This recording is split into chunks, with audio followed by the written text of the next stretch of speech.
महिमा, जिसने कम उम्र में अपने पति सौरभ को एक दर्दनाक हादसे में खो दिया।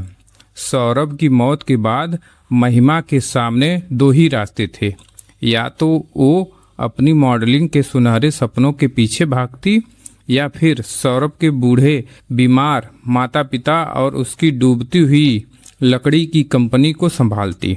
महिमा ने फर्ज का रास्ता चुना, लेकिन इस मुश्किल सफर में उसका सामना सिर्फ घाटे से नहीं बल्कि अपनों के भेष में छुपे उस गद्दार से भी होने वाला था, जिसने उनके पूरे परिवार को तबाह करने की साजिश रची थी। जब एक तरफ बर्बादी की खाई थी और दूसरी तरफ एक ऐसा क्रांतिकारी आइडिया जो पूरी दुनिया बदल सकता था, तब महिमा की जिंदगी में एंट्री होती है राहुल की। क्या महिमा अपने पति के कातिल और बिजनेस के गद्दार का पर्दाफाश कर पाएगी? क्या राहुल का वो अनोखा एआई बिना बिजली वाला दरवाजा इस बिखरे हुए परिवार की किस्मत बदल पाएगा? जानने के लिए कहानी के अंत तक बने रहिए। तो चलिए शुरू करते हैं। बनारस के घाटों पर सुबह की धूप जब गंगा की लहरों से टकराती थी तो ऐसा लगता था मानो पानी पर किसी ने सोना बिखेर दिया हो। इसी शहर के एक प्रतिष्ठित इलाके में दो पुराने दोस्त सुधीर और महेंद्र का बसेरा था। दोनों की दोस्ती कॉलेज के दिनों से ही थी, जो वक्त के साथ और गहरी होती चली गई। सुधीर स्वभाव से थोड़े गंभीर और दूरदर्शी थे, जबकि महेंद्र हमेशा जिंदा दिल और व्यवहारिक इंसान थे। समय का चक्र बदला और दोनों अपने अपने जीवन में व्यस्त हो गए। सुधीर ने बनारस में कीमती लकड़ियों जैसे सागौन, शीशम और चंदन का एक बहुत बड़ा बिजनेस खड़ा किया। उनकी कंपनी सुधीर टिम्बर्स का नाम पूरे प्रदेश में सम्मान से लिया जाता था। वहीं महेंद्र DLW में सरकारी नौकरी चुन लेते हैं और अपनी सादगी भरी जिंदगी में खुश रहते हैं। अब सुधीर की उम्र काफ़ी हो चुकी थी। पिछले कुछ महीनों से उनका स्वास्थ्य लगातार गिर रहा था। डॉक्टरों ने उन्हें दिल की बीमारी बताई थी और पूरी तरह से आराम करने की सलाह दी थी। सुधीर को अपनी सेहत से ज़्यादा चिंता अपने इकलौते बेटे सौरभ की थी। सौरभ ने हाल ही में अपनी MBA की पढ़ाई पूरी की थी और अपने पिता के बिजनेस को पूरी तरह से संभाल लिया था। सौरभ न केवल दिखने में हैंडसम था बल्कि दिल का भी बेहद साफ और संस्कारी लड़का था। एक शाम सुधीर अपने बरामदे में बैठे लगातार खांस रहे थे। उनके पास ही उनका बेटा सौरभ बैठा कुछ फाइलें देख रहा था। सौरभ बेटा, सुधीर ने कमज़ोर आवाज़ में कहा, बिजनेस तो तुम संभाल लोगे, मुझे पूरा भरोसा है, लेकिन मेरी ढलती उम्र और इस गिरते शरीर का कोई भरोसा नहीं है। मैं चाहता हूँ कि मेरे जीते जी तुम्हारा घर बस जाए। सौरभ ने पिता का हाथ थामते हुए कहा, पापा, आप अपनी सेहत की चिंता कीजिए। शादी की क्या जल्दी है, पहले आप पूरी तरह ठीक हो जाइए। नहीं बेटा, सुधीर ने गहरी सांस लेते हुए कहा, मुझे अब एक ऐसी लड़की चाहिए जो इस घर को संभाल सके और तुम्हें एक सच्चा जीवन साथी मिल सके। उसी रात सुधीर को अचानक सीने में तेज दर्द हुआ। उन्हें अस्पताल ले जाया गया। महेंद्र खबर मिलते ही भागे भागे अस्पताल पहुंचे। ICU के बाहर दोनों दोस्त मिले। सुधीर ने महेंद्र का हाथ पकड़ लिया और कहा, महेंद्र, हमारी दोस्ती को क्या हम एक पवित्र रिश्ते में नहीं बदल सकते? मुझे तुम्हारी बेटी महिमा बहुत पसंद है। मैं अपने बेटे सौरभ के लिए उसका हाथ मांगता हूँ। महेंद्र भावुक हो गए। वे जानते थे कि सौरभ एक हीरा है। आज के ज़माने में ऐसा संस्कारी और समझदार लड़का मिलना मुश्किल था। महिमा की उम्र अभी थोड़ी कम थी, वह अभी कॉलेज के आखिरी साल में थी, लेकिन सुधीर की हालत देखकर और सौरभ की अच्छाई को जानते हुए महेंद्र ने तुरंत इस रिश्ते के लिए हाँ कह दी। उन्होंने कहा, सुधीर, मुझे इससे ज़्यादा खुशी और क्या होगी कि मेरी बेटी तुम्हारे घर की लक्ष्मी बनेगी।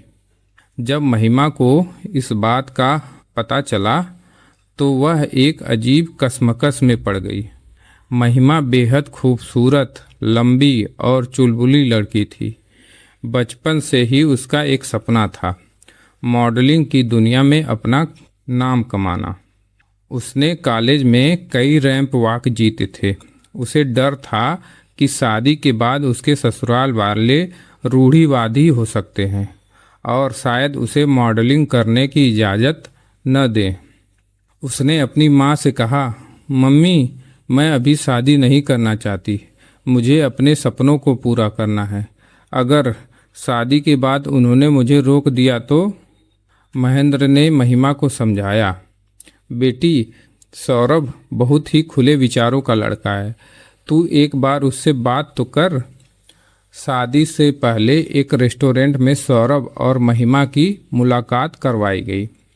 महिमा थोड़ी हिचकिचा रही थी, लेकिन उसने हिम्मत जुटाकर सौरभ से सीधे कहा, सौरभ जी, मैं इस शादी के लिए मना नहीं कर रही, क्योंकि मेरे पापा आपकी बहुत इज्जत करते हैं, लेकिन मेरा एक सपना है, मैं मॉडलिंग करना चाहती हूँ। क्या शादी के बाद आप मुझे इसकी इजाज़त देंगे? सौरभ महिमा की साफ गोई देखकर मुस्कुराया।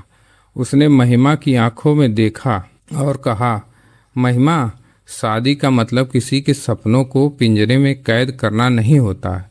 मैं तुम्हें वादा करता हूँ कि मैं तुम्हारे हर सपने को पूरा करने में तुम्हारी मदद करूँगा। तुम जो करना चाहती हो शौक से करो।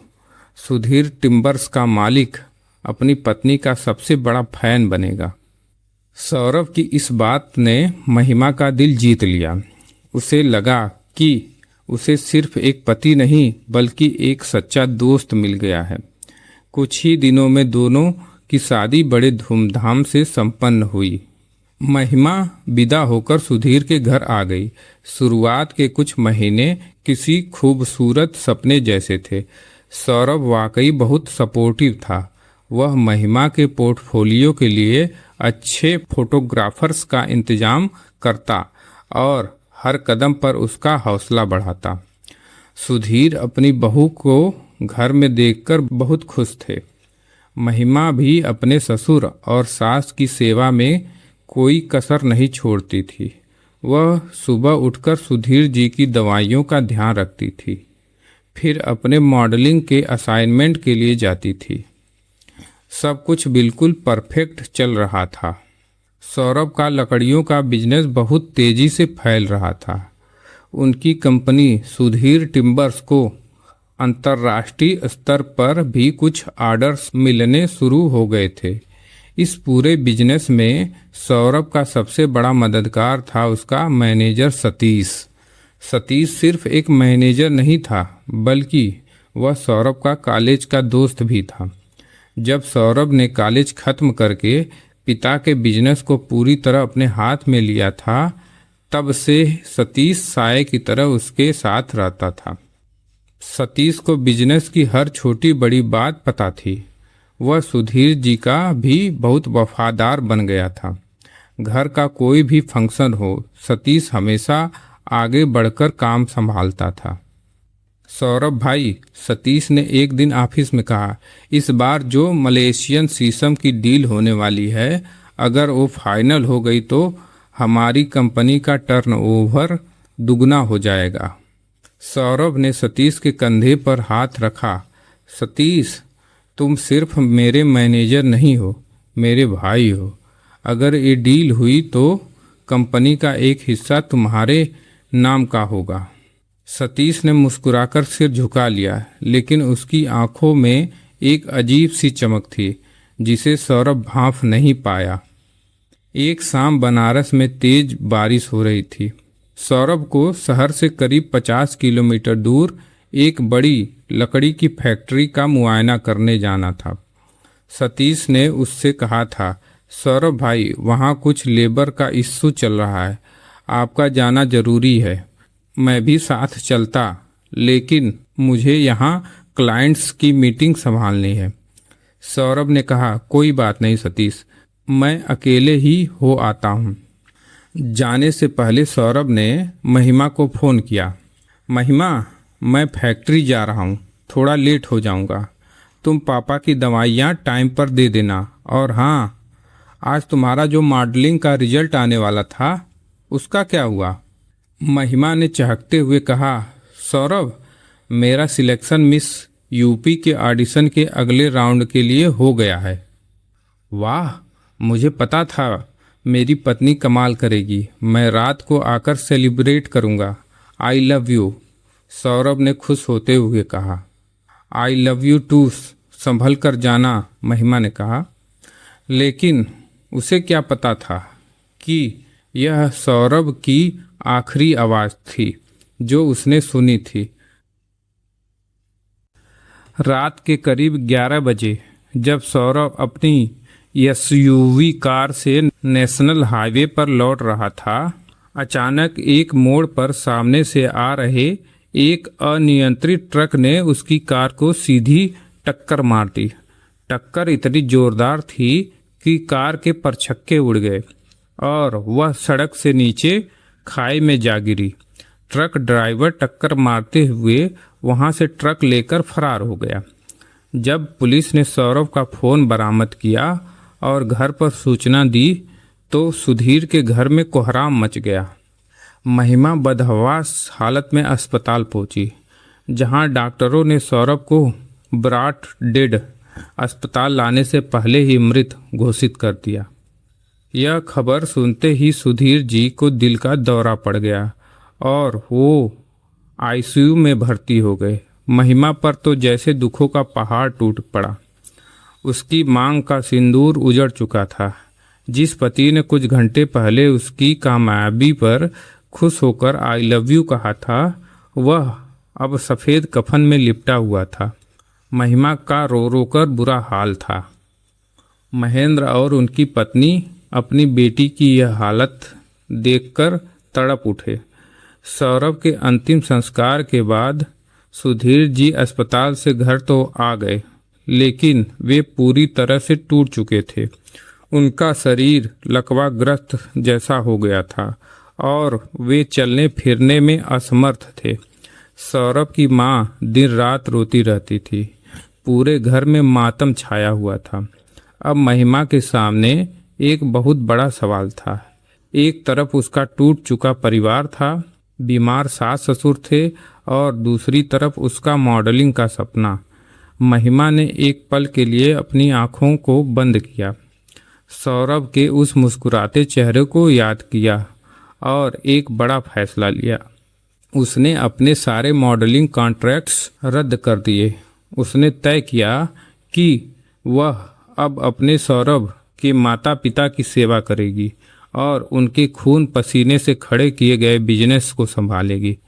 लेकिन समस्या यह थी कि महिमा को बिजनेस का बी भी नहीं आता था। उसे नहीं पता था कि लकड़ियों की नाप जोख कैसे होती है, कौन सा टेंडर कैसे पास कराया जाता है। ऐसे मुश्किल समय में सतीश मसीहा बनकर सामने आया। वह रोज सुबह सुधीर जी के घर आता, महिमा को ढांढस बंधाता और ऑफिस का सारा काम खुद देखता। सौरभ की मौत के बाद कई क्लाइंट्स ने अपने ऑर्डर्स कैंसिल कर दिए थे, जिससे कंपनी अचानक भारी घाटे में चली गई। बैंक के लोन की किस्तें बाकी थी। एक दिन ऑफिस में सतीश ने महिमा के सामने कुछ पेपर्स रखे। भाभी जी, कंपनी की हालत बहुत ख़राब है। सौरभ भाई के जाने के बाद मार्केट में हमारी साख कमज़ोर हो गई है।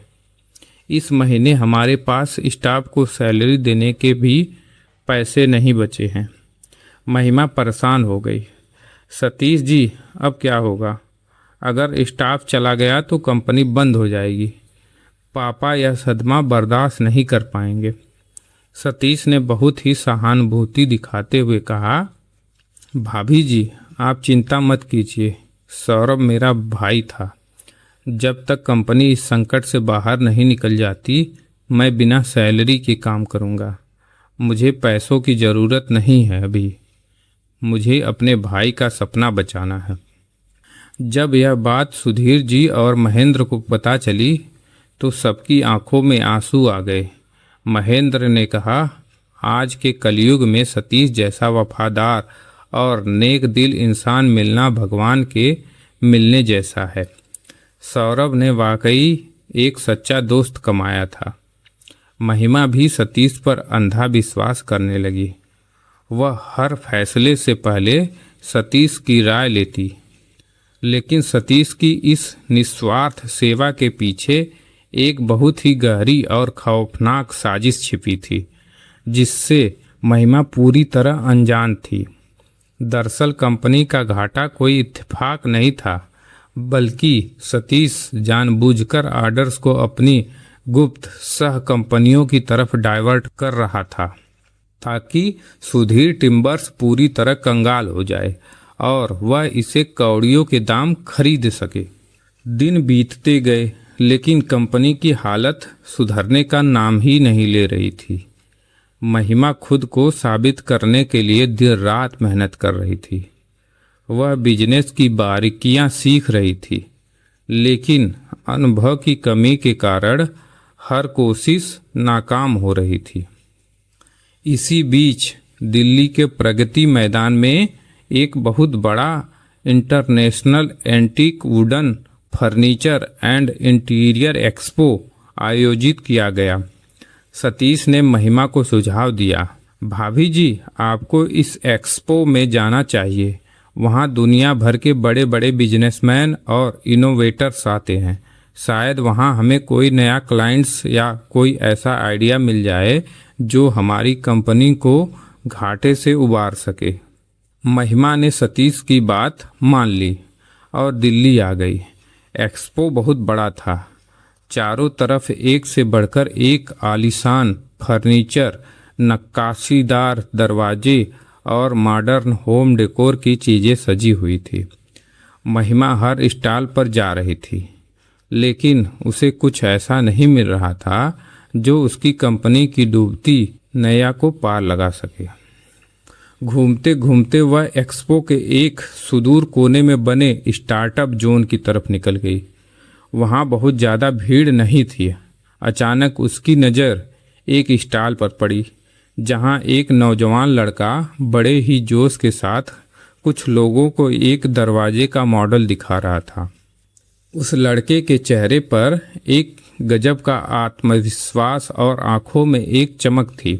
उसके स्टॉल के ऊपर लिखा था, future gates, AI without electricity. Mahima उत्सुकतावश उस स्टॉल के पास जाकर खड़ी हो गई। वह लड़का राहुल था। राहुल एक मैकेनिकल इंजीनियर था, जिसने अपनी खुद की मेहनत और रिसर्च से एक बेहद क्रांतिकारी प्रोडक्ट तैयार किया था। राहुल वहां खड़े कुछ इन्वेस्टर्स को समझा रहा था, सर, यह सिर्फ एक दरवाज़ा नहीं है, यह सुरक्षा की एक नई परिभाषा है। यह पूरी तरह से एआई, आर्टिफिशियल इंटेलिजेंस से लैस है। यह घर के मालिकों के चेहरे को पहचानता है, वॉइस कमांड पर काम करता है और चोरों को घुसने पर अलार्म बजा देता है। लेकिन इसकी सबसे बड़ी खासियत यह है कि यह बिना बिजली के चलता है। एक इन्वेस्टर ने हंसते हुए पूछा, बिना बिजली के एआई कैसे चल सकता है भाई? क्या मजाक कर रहे हो? राहुल ने बिल्कुल शांत रहकर जवाब दिया, सर, यह कोई मजाक नहीं। इसके अंदर हमने एक विशेष काइनेटिक एनर्जी हार्वेस्टिंग और एक एडवांस लिथियम सॉलिड बैटरी का इस्तेमाल किया है। जब भी यह दरवाज़ा खुलता या बंद होता है तो इस मोशन से यह खुद अपनी बिजली पैदा करता है। इसकी बैटरी को अगर आप एक बार चार्ज कर दें तो यह बिना बिजली के पूरे 1 साल तक काम कर सकती है। और सबसे बड़ी बात, अगर घर में आग लग जाए या कोई शॉर्ट सर्किट जैसी इमरजेंसी हो तो यह दरवाज़ा कभी जाम या लॉक नहीं होगा। यह ऑटोमेटिकली सेफ्टी मोड में आकर खुल जाएगा ताकि अंदर फंसे लोग सुरक्षित बाहर निकल सके। इसके लिए किसी पावर बैकअप की ज़रूरत नहीं है। इन्वेस्टर्स प्रभावित तो हुए, लेकिन उन्होंने कहा आइडिया अच्छा है, लेकिन इस पर बड़े पैमाने पर काम करने के लिए बहुत फंड की ज़रूरत होगी।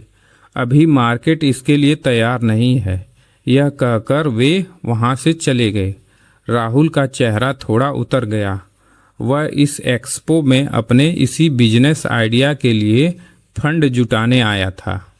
उसके पास विजन बहुत बड़ा था, तकनीक शानदार थी, लेकिन जेब खाली थी।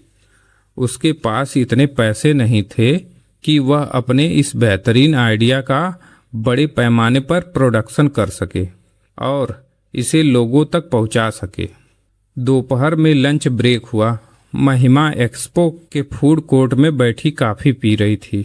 उसने देखा कि राहुल भी पास ही एक टेबल पर बैठा बेहद निराश होकर अपनी फाइलों को देख रहा था। महिमा से रहा नहीं गया।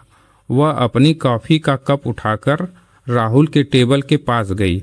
एक्सक्यूज मी, क्या मैं यहाँ बैठ सकती हूँ? महिमा ने शालीनता से पूछा। राहुल ने चौंक कर ऊपर देखा और संभलते हुए कहा, जी बिल्कुल, प्लीज़ बैठिए। महिमा ने बैठते हुए कहा, मैं थोड़ी देर पहले आपके स्टॉल पर थी। आपका वो एआई बिना बिजली वाला दरवाज़ा का आइडिया मुझे बेहद शानदार लगा। सच कहूँ तो पूरे एक्सपो में इससे ज़्यादा इनोवेटिव चीज़ मैंने नहीं देखी।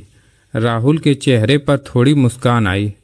थैंक यू सो मच, लेकिन अफसोस इन्वेस्टर्स को सिर्फ तुरंत मिलने वाला मुनाफा दिखता है, इनोवेशन नहीं। मेरे पास इस आइडिया का पूरा ब्लूप्रिंट और वर्किंग प्रोटोटाइप तैयार है, लेकिन इसे मार्केट में लॉन्च करने के लिए मेरे पास फंड नहीं है। अगर मुझे सही पार्टनर नहीं मिला तो मेरा यह सपना सिर्फ फाइल में ही सिमट कर रह जाएगा। महिमा ने गहरी सांस ली और कहा, राहुल, सपने जब टूटते हैं तो बहुत दर्द होता है। मैं तुम्हारा दर्द समझ सकती हूँ। मेरा नाम महिमा है और मैं सुधीर टिम्बर्स नाम की कंपनी संभालती हूँ। महिमा ने राहुल को अपने बारे में बताया कि कैसे उसके पति सौरभ का बड़ा सपना था, लेकिन एक हादसे में उनकी मौत हो गई और अब उनकी कंपनी भारी घाटे में चल रही है। महिमा ने कहा, राहुल, मेरे पास भी अभी तुम्हें देने के लिए बहुत सारा पैसा या फंड नहीं है। हमारी खुद की कंपनी मुश्किल दौर से गुजर रही है, लेकिन एक बात मैं दावे से कह सकती हूँ, मुझे तुम्हारे इस विजन पर पूरा भरोसा है। तुम्हारी आंखों में मुझे वही सच्चाई और जुनून दिखता है जो कभी मेरे पति सौरभ की आंखों में हुआ करता था। वह भी हमेशा कुछ नया, कुछ क्रांतिकारी करना चाहते थे। राहुल महिमा की बातें सुनकर बहुत प्रभावित हुआ। उसे महसूस हुआ कि महिमा केवल एक बिजनेस वूमन नहीं है, बल्कि एक बेहद संवेदनशील और साफ दिल की इंसान है। महिमा जी, राहुल ने कहा, पैसे तो आज नहीं तो कल आ जाएंगे, लेकिन एक ऐसा पार्टनर मिलना जो आपके विजन पर भरोसा करे बहुत मुश्किल होता है। अगर आप साथ दें तो हम मिलकर इस प्रोडक्ट को दुनिया के सामने ला सकते हैं। महिमा ने मुस्कुराते हुए कहा, चलो मिलकर कोशिश करते हैं। अपना सपना न सही, किसी और का सपना पूरा करने में मदद तो कर ही सकती हूँ। दिल्ली से लौटकर महिमा सीधे अपने ऑफिस पहुंची। उसने तुरंत सतीश को अपने केबिन में बुलाया और राहुल के उस एआई दरवाजे के बारे में सब कुछ बताया। महिमा बहुत उत्साहित थी। सतीश जी, यह हमारे लिए एक बहुत बड़ा मौका है। अगर हम राहुल के इस आइडिया में इन्वेस्ट करते हैं और उसके पार्टनर बनते हैं तो सुधीर टिम्बर्स का नाम पूरी दुनिया में चमकेगा। यह दरवाज़ा हमारे घाटे को पूरी तरह खत्म कर सकता है। सतीश ने महिमा की बात सुनी, लेकिन उसके चेहरे के भाव कड़े हो गए। उसके दिमाग में कुछ और ही चल रहा था। अगर सुधीर टिम्बर्स इस बड़े प्रोजेक्ट से मुनाफे में आ जाती है तो उसका कंपनी को हड़पने का प्लान फेल हो जाएगा। सतीश ने तुरंत विरोध करते हुए कहा, भाभी जी, आप होश में तो हैं? हमारी कंपनी पहले से ही कर्ज में डूबी हुई है। हमारे पास अपने कर्मचारियों को देने के लिए पैसे नहीं हैं और आप एक अनजान लड़के के हवाई आइडिया पर करोड़ों का दांव लगाने की बात कर रही हैं। यह सरासर पागलपन है। मैं इसके सख्त खिलाफ हूँ। मैं कंपनी का मैनेजर होने के नाते आपको ऐसे आत्मघाती फैसले लेने की इजाज़त नहीं दे सकता। महिमा ने सतीश को समझाने की बहुत कोशिश की। सतीश जी, आप समझने की कोशिश कीजिए।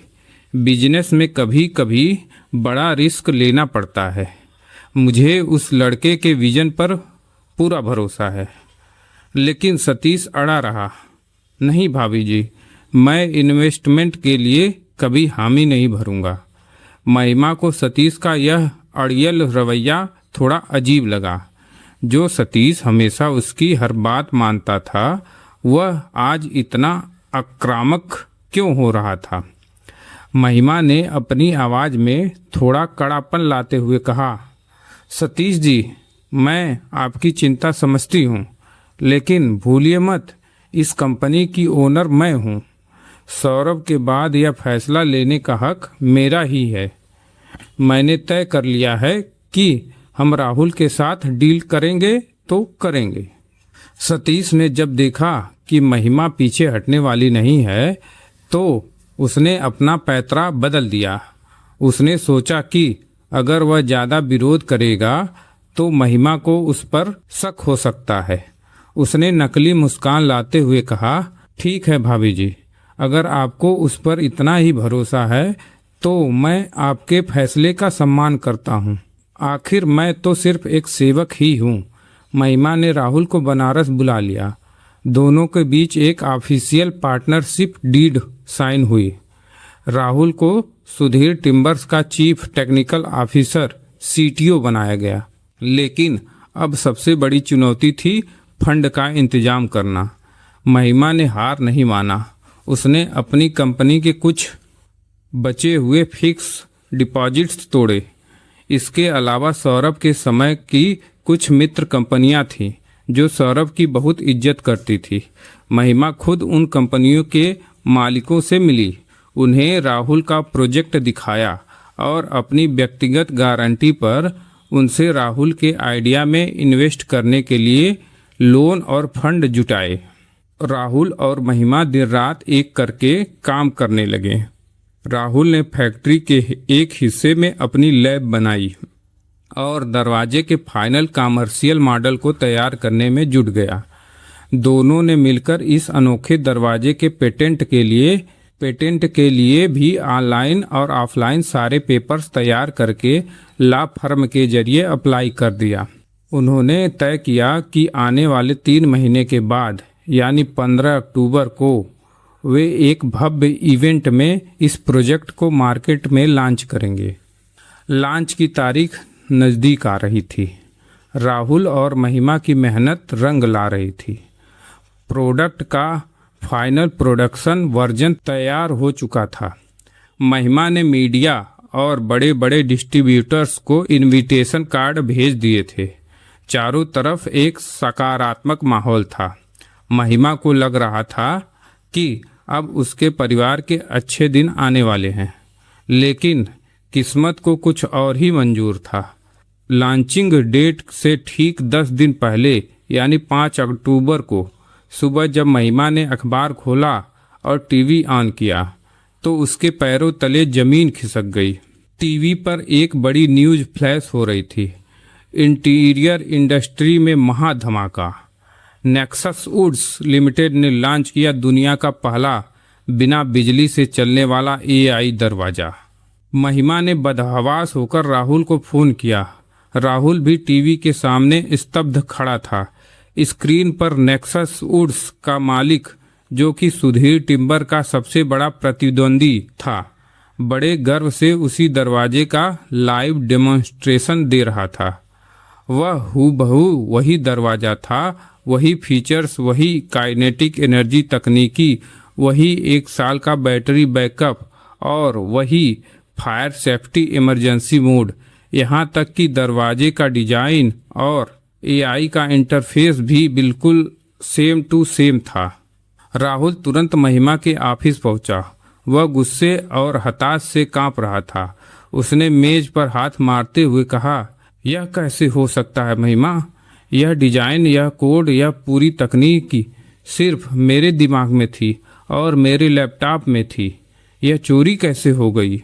नेक्सस वुड्स को इसके बारे में कैसे पता चला? हमारा पूरा प्लान बर्बाद हो गया। महिमा की आंखों से आंसू बह रहे थे। राहुल, मुझे समझ नहीं आ रहा, हमारे ऑफिस से कोई भी जानकारी बाहर कैसे जा सकती है? हमने तो सब कुछ इतना सीक्रेट रखा था। नेक्सस वुड्स ने उनके ऑफिशियल लॉन्च से पहले ही प्रोडक्ट मार्केट में उतार दिया था, जिससे राहुल और महिमा का पूरा प्रोजेक्ट कानूनी और व्यवहारिक रूप से डंप हो गया। जिन मित्र कंपनियों ने महिमा के कहने पर पैसे लगाए थे, वे घबरा गईं और उन्होंने महिमा पर अपने पैसे वापस करने का दबाव बनाना शुरू कर दिया।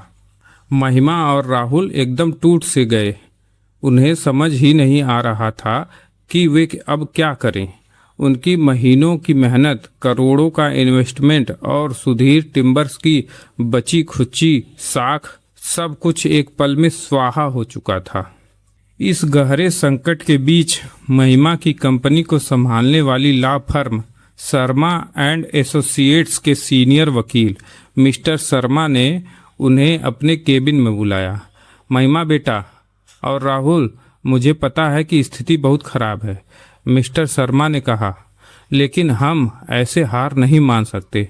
राहुल के पास इस तकनीक की ओरिजिनल डॉक्यूमेंट्स और कोडिंग के प्रूफ हैं। हमने नेक्सस वुड्स से पहले पेटेंट के लिए अप्लाई किया था। हमें तुरंत नेक्सस वुड्स पर पेटेंट उल्लंघन का केस दर्ज करना चाहिए। अगर हम कोर्ट में यह साबित कर दें कि यह तकनीक राहुल की है, तो कोर्ट उनके प्रोडक्ट पर बैन लगा देगी और हमें भारी हर्जाना मिलेगा। राहुल की आंखों में एक उम्मीद की किरण जागी। हाँ सर, हमारे पास सारे प्रूफ हैं, हम केस करेंगे। महिमा और राहुल ने अपनी बची खुची हिम्मत जुटाई और नेक्सस वुड्स के खिलाफ कोर्ट में केस दायर कर दिया। यह मामला बनारस की कॉमर्शियल कोर्ट में गया। जब कोर्ट की कार्रवाई शुरू हुई तो शुरुआत की कई सुनवाइयों में महिमा और राहुल को करारे झटके लगे। नेक्सस वुड्स के वकील बहुत महंगे और शातिर थे। उन्होंने कोर्ट में ऐसे पेपर्स पेश किए जो यह दिखाते थे कि उनकी कंपनी पिछले 2 साल से इस तकनीकी पर काम कर रही थी। सबसे बड़ा झटका तब लगा जब कोर्ट ने दोनों पक्षों के पेटेंट एप्लीकेशन के स्टेटस की कॉपी मंगवाई। सत्र के दौरान न्यायाधीश ने कहा, नेक्सस वुड्स लिमिटेड का पेटेंट एप्लीकेशन स्वीकृत हो चुका है और उन्हें पेटेंट नंबर भी अलॉट कर दिया गया है। वहीं दूसरी तरफ वादी यानी सुधीर टिम्बर्स और राहुल का पेटेंट एप्लीकेशन अभी भी पेंडिंग स्टेटस में है। राहुल ने कोर्ट में चिल्लाकर कहा, माय लॉर्ड, यह नामुमकिन है। मैंने नेक्सस वुड्स से कम 3 महीने पहले पेटेंट के लिए अप्लाई किया था। मेरा एप्लीकेशन पहले प्रोसेस होना चाहिए था। जज ने फटकार लगाते हुए कहा, मिस्टर राहुल, कोर्ट जज्बात पर नहीं कागजात पर चलती है। सरकारी रिकॉर्ड के मुताबिक आपका एप्लीकेशन अभी भी अटका हुआ है। जब कोर्ट रूम से बाहर आकर राहुल और मिस्टर शर्मा ने पेटेंट ऑफिस के ऑनलाइन पोर्टल और रिकॉर्ड की छानबीन की तो पता चला कि राहुल की पेटेंट फाइल विभाग के किसी कोने में पड़ी धूल खा रही थी। उसे जानबूझकर आगे बढ़ने ही नहीं दिया गया था, जबकि नेक्सस वुड्स की फाइल रातों रात पास हो गई थी। महिमा को लगने लगा कि वे यह केस बुरी तरह हार जाएंगे। वे पूरी तरह से चारों तरफ से घिर चुके थे। इन सब अदालती चक्करों के बीच महिमा ने एक और चीज नोटिस करना शुरू की। पिछले कुछ हफ्तों से सतीश का व्यवहार पूरी तरह से बदल चुका था। जो सतीश पहले रोज सुबह घर आकर सुधीर जी की तबीयत पूछता था, वह अब हफ्तों तक गायब रहता था। जब वह ऑफिस आता तो उसके चेहरे पर दुख या चिंता की बजाय एक अजीब सा अहंकार और अकड़ दिखाई देती थी। वह महिमा से सीधे मुंह बात नहीं करता था। एक दिन महिमा कोर्ट की तारीख के बाद शाम को बिना बताए ऑफिस लौट आई, क्योंकि वह अपनी कुछ जरूरी फाइलें भूल गई थी। जब वह सतीश के केबिन के पास से गुजरी तो उसने देखा कि केबिन का दरवाज़ा थोड़ा खुला हुआ था और अंदर सतीश किसी से फ़ोन पर बहुत हंस हंस कर बात कर रहा था। महिमा वहीं रुक गई और ध्यान से सुनने लगी। अरे सर, आप चिंता क्यों करते हैं? सतीश फ़ोन पर कह रहा था। वो कोर्ट में जितने चाहे हाथ पैर मार लें, कुछ नहीं होने वाला। पेटेंट ऑफिस वाला काम तो मैंने खुद बैठकर करवाया था। राहुल की फाइल पर ऐसी लाल स्याही फिराई है कि वो अगले 5 साल तक ऊपर नहीं आएगी। हाँ, नेक्सस वुड्स का स्टॉक मार्केट में शेयर ऊपर जाते ही मेरा वो 20% का शेयर मेरे अकाउंट में ट्रांसफ़र करवा दीजिएगा। सुधीर टिम्बर्स तो अब इतिहास बन चुकी है। अब एक कंपनी कौड़ियों के भाव बिकेगी और इसे खरीदने वाले हम होंगे।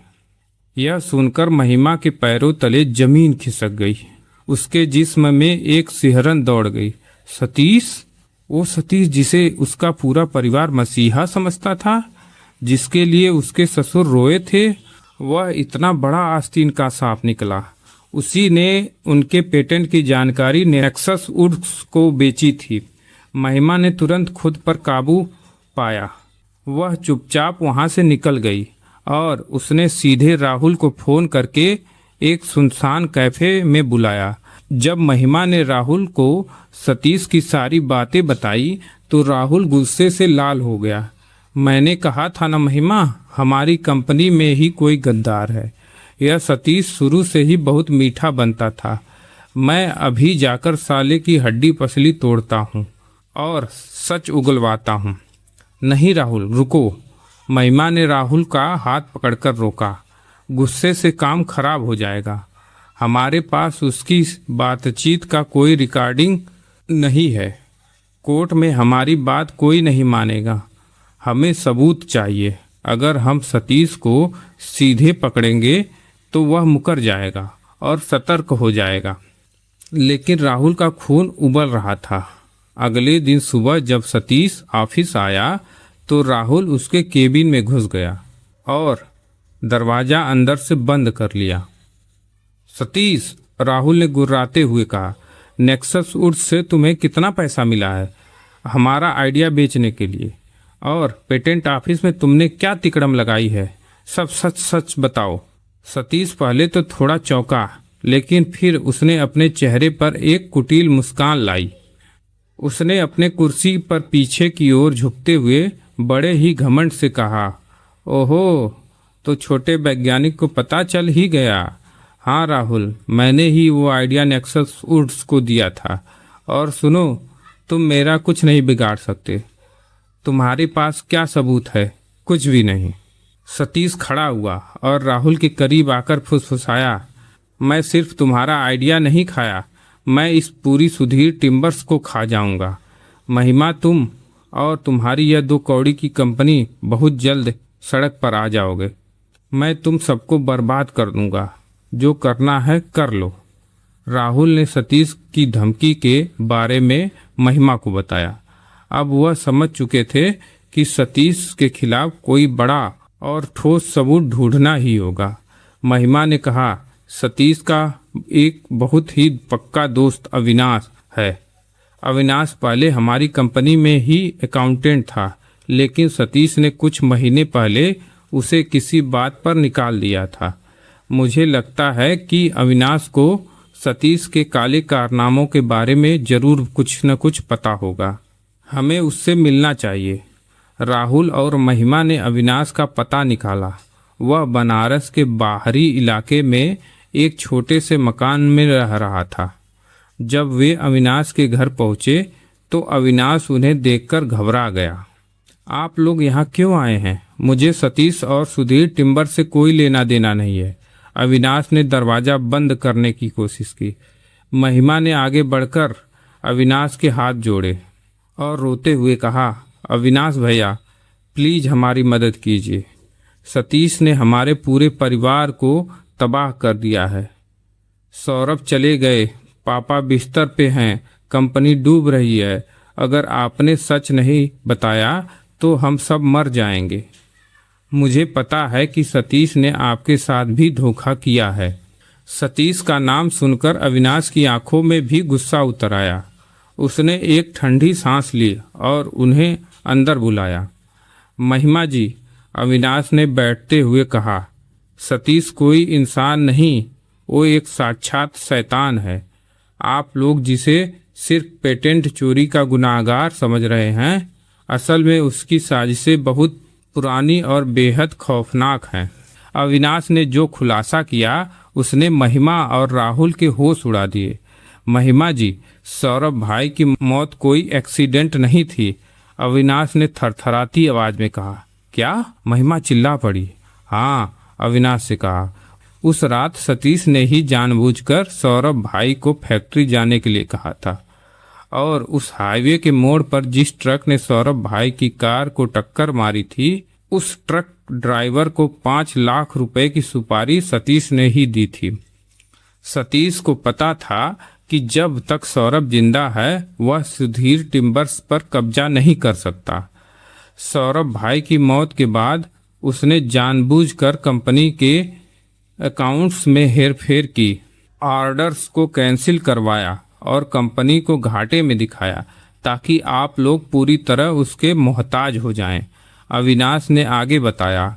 और जहां तक राहुल के पेटेंट की बात है, सतीश ने पेटेंट विभाग के एक वरिष्ठ अधिकारी मिस्टर सिन्हा को 20 लाख रुपए की घूस खिलाई थी। मिस्टर सिन्हा ने राहुल की ओरिजिनल एप्लीकेशन फाइल को दबा दिया और नेक्सस वुड्स की फर्जी फाइल को बैक डेट में रजिस्टर करके उन्हें पेटेंट दिलवा दिया। मेरे पास सतीश और नेक्सस वुड्स के मालिक के बीच हुई पैसों की लेन देन की कुछ व्हाट्सएप चैट्स और उस बैंक अकाउंट की डिटेल्स है जिससे ट्रक ड्राइवर को पैसे ट्रांसफर किए गए थे। सतीश ने मुझे जब हिस्सेदारी देने से मना किया तो मैंने ये सबूत अपने पास सुरक्षित रख लिए थे। अविनाश ने अपनी अलमारी के लॉकर से एक पेन ड्राइव निकाली और राहुल के हाथ में दे दी। इसमें सारे सबूत हैं। सतीश को उसके पापों की सजा जरूर मिलनी चाहिए। महिमा और राहुल उस पेन ड्राइव को लेकर तुरंत वकील मिस्टर शर्मा के पास पहुंचे। मिस्टर शर्मा ने जब वो सबूत देखे तो उनकी आंखों में चमक आ गई। यह जैकपॉट है।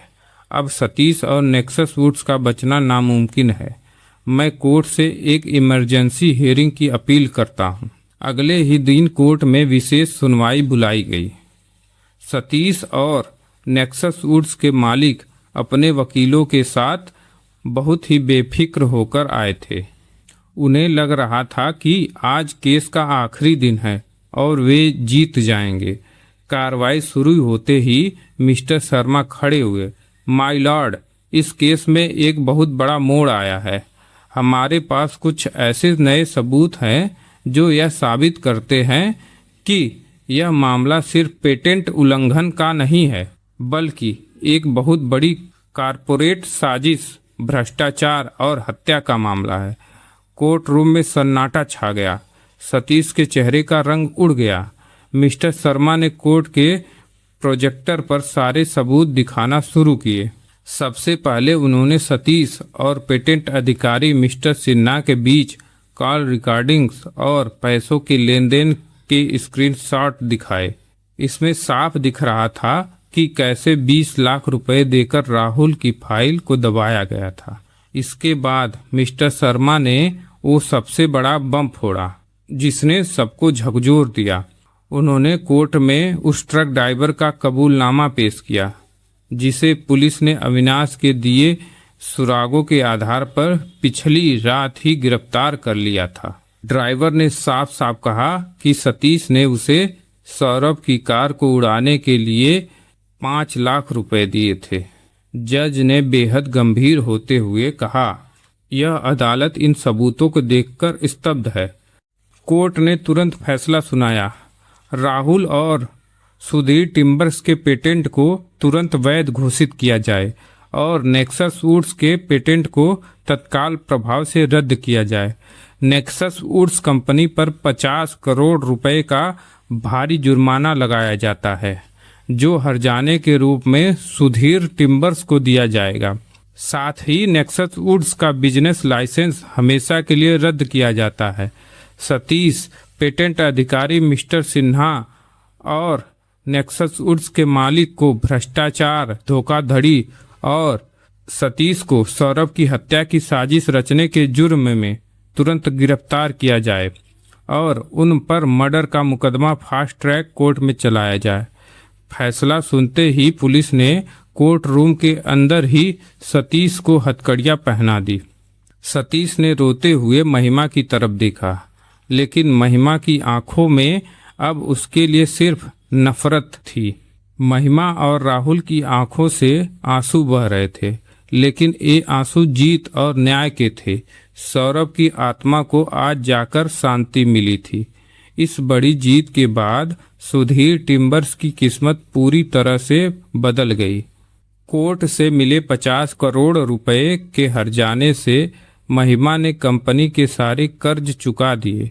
राहुल का एआई बिना बिजली वाला दरवाजा जब आधिकारिक रूप से मार्केट में लॉन्च हुआ तो उसने पूरे देश में धूम मचा दी। बड़े बड़े बिल्डर्स, होटल्स और सरकारी प्रोजेक्ट से उन्हें लाखों के ऑर्डर्स मिलने लगे। सुधीर टिम्बर्स और राहुल की नई पार्टनरशिप कंपनी फ्यूचर गेट्स देश की टॉप कंपनियों में शुमार हो गई।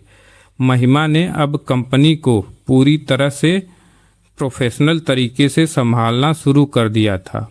सुधीर जी भी न्याय मिलने के बाद काफ़ी स्वस्थ हो गए थे और अपनी बहू की कामयाबी देखकर उनका सीना गर्व से चौड़ा हो जाता था।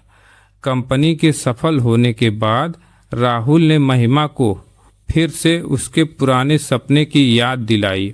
राहुल के कहने पर महिमा ने दोबारा मॉडलिंग शुरू की। अब वह शौकिया तौर पर बड़े बड़े ब्रांड्स के लिए रैंप वॉक करती थी। राहुल हमेशा फ्रंट रो में बैठकर उसके लिए तालियां बजाता था। महिमा को धीरे धीरे एहसास होने लगा था कि राहुल बिल्कुल सौरभ जैसा ही है। वही साफ दिल, वही बड़ा विजन, वही सपोर्टिव नेचर। एक शाम बनारस के उसी घाट पर जहां से यह कहानी शुरू हुई थी, राहुल और महिमा टहल रहे थे। सूरज ढल रहा था और गंगा की आरती की आवाजें गूंज रही थी। राहुल ने अचानक रुककर महिमा का हाथ अपने हाथ में ले लिया। उसने महिमा की आंखों में देखते हुए कहा, महिमा, जब मैं पहली बार तुमसे दिल्ली में मिला था तब से लेकर आज तक तुमने मेरा हर मोड़ पर साथ दिया है। मैं तुमसे बहुत प्यार करने लगा हूँ। क्या तुम अपनी जिंदगी का अगला सफर मेरे साथ बिताओगी? क्या तुम मुझसे शादी करोगी? महिमा एक पल के लिए ठिठक गई। उसने अपना हाथ धीरे से छुड़ाया और उदास होकर कहा, राहुल, तुम बहुत अच्छे हो, लेकिन मैं इस बारे में नहीं सोच सकती। मेरे ऊपर पापा और मम्मी, सौरभ के माता पिता की बहुत बड़ी जिम्मेदारी है। मैं उन्हें छोड़कर कहीं नहीं जा सकती। मेरी जिंदगी अब सिर्फ उनके लिए है। राहुल मुस्कुराया और उसने दोबारा महिमा का हाथ थामा। महिमा, मैंने तुमसे कब कहा कि तुम उन्हें छोड़ दो? मेरी इस दुनिया में कोई फैमिली नहीं है। मैं अनाथ हूँ। अगर तुम हाँ कहो तो मैं तुम्हारे घर का दामाद नहीं बल्कि उस घर का दूसरा बेटा बनकर आऊँगा। मैं सुधीर जी और माँ की सेवा बिल्कुल सौरभ की तरह करूँगा। वे आज से मेरा भी परिवार हैं। राहुल की इस निस्वार्थ और खूबसूरत बात को सुनकर महिमा के सब्र के बांध टूट गए। उसकी आंखों से खुशी के आंसू छलक पड़े। उसने आगे बढ़कर राहुल को गले से लगा लिया। जब वे घर लौटे और सुधीर जी व महेंद्र को इस बारे में पता चला तो दोनों बुजुर्गों की खुशी का ठिकाना नहीं रहा। सुधीर जी ने राहुल को गले लगाया और कहा, बेटा, भगवान ने मेरा एक बेटा छीना था, लेकिन उसने रूप बदलकर मुझे मेरा दूसरा बेटा वापस भेज दिया। कुछ ही दिनों बाद दोनों परिवार की सहमति से महिमा और राहुल की शादी बेहद सादगी से एक मंदिर में संपन्न हो गई। राहुल ने अपना वादा निभाया और उस परिवार का सच्चा सहारा बना। महिमा के जीवन का जो सफ़र दुखों और गद्दारी की छांव से शुरू हुआ था, वह अब ईमानदारी और न्याय और सच्चे प्यार की रोशनी में जगमगा रहा था।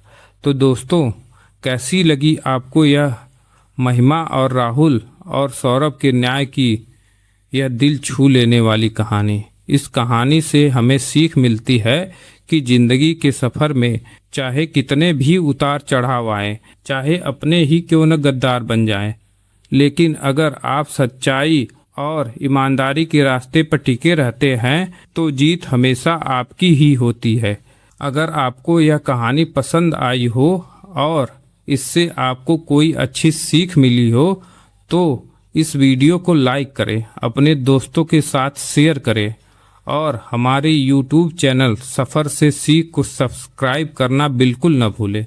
कमेंट में हमें ज़रूर बताएं कि कहानी का कौन सा ट्विस्ट आपको सबसे ज़्यादा पसंद आया। मिलते हैं अगले वीडियो में एक नए सफ़र और एक नई सीख के साथ। तब तक के लिए धन्यवाद।